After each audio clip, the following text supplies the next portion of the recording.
مصطفیٰ جان رحمت پہ لاکھوں کروڑوں درود السلام۔ بسم اللہ الرحمن الرحیم۔ السلام علیکم ورحمۃ اللہ وبرکاتہ۔ میرے محترم بزرگوں، عزیز بھائیوں اور پیاری بہنوں، اللہ تعالیٰ ہمیں قرآن پاک کو سمجھنے، اس پر عمل کرنے اور اسے دلوں میں بسانے کی توفیق عطا فرمائے، آمین۔ آئیے آج سورہ بقرہ آیت نمبر 126 کا ترجمہ سنتے ہیں۔ اور یاد کرو جب حضرت ابراہیم نے دعا کی، اے میرے رب، اس شہر مکہ کو امن والا بنا دے اور اس کے رہنے والوں کو پھلوں کا رزق عطا فرما، جو ان میں سے اللہ اور آخرت کے دن پر ایمان لائیں۔ اللہ تعالیٰ نے فرمایا، اور جو کفر کرے گا میں اسے بھی تھوڑا سا فائدہ دے دوں گا، پھر آخر کار اسے جہنم کی عذاب کی طرف دھکیل دوں گا، اور وہ بہت بری جگہ ہے۔ تفسیر: یہ آیت حضرت ابراہیم علیہ السلام کی شفقت، رحمت اور دعا کی وسعت کو ظاہر کرتی ہے۔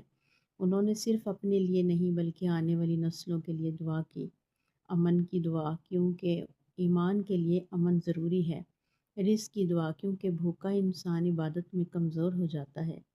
اللہ تعالیٰ نے جواب میں ایک عظیم اصول سمجھا دیا: دنیا کا رزق ایمان و کفر دونوں کو مل سکتا ہے، مگر آخرت کی کامیابی صرف ایمان والوں کے لیے ہے۔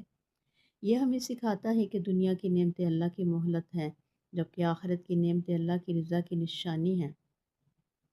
آج ہم نے ضیاء القرآن سے سیکھا، نیک والدین کی دعا نسلوں کو سنوار دیتی ہے۔ امن اور رزق دونوں اللہ کی عظیم نعمتیں ہیں۔ دنیا کی کامیابی اللہ کی رضامندی کی ضمانت نہیں، اصل کامیابی ایمان اور آخرت کی ہے۔ آئیے ہم بھی حضرت ابراہیم علیہ السلام کی دعا کرنے والے بنیں، اپنے گھروں کے لیے، اپنے اولاد کے لیے اور اپنے ملک کے لیے امن، ایمان اور حلال رزق مانگیں۔